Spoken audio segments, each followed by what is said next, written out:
Terlepas dari ketakutan dan kehancuran yang disebabkan oleh letusan gunung berapi di La Palma, Spanyol, penduduk pulau itu terpesona oleh kejadian sekali seumur hidup. Pada Sabtu 9 Oktober, guru tari Patricia Davila mengatakan dia takut tetapi juga terpesona. La verdad es que es una sensación rara porque estamos asustados con todo lo que está pasando, pero la verdad que es una maravilla, estamos fascinados. Es algo que no te esperas que te pase, pero que lo sabes, porque nosotros desde bien pequeños nos enseñan en la escuela en qué sitio vivimos y lo que nos puede pasar. Entonces realmente asombra porque no te esperas que te vaya a pasar, pero es que es lo que hay. Estamos en las islas volcánicas y es lo que...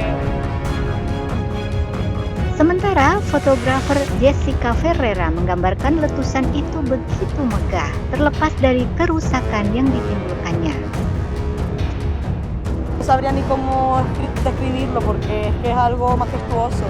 A pesar del daño que está ocasionando a un montón de familias y todo, con la destrucción de sus casas y su trabajo, es algo asombroso que nadie va a poder ver a saber hasta cuándo, y es una suerte dentro de lo que cabe viviendo en una isla volcánica, pues ver esta maravilla, sinceramente. Magma yang mengalir menuruni lereng bukit dari gunung berapi Cumbre Vieja menghancurkan setidaknya 4 desa.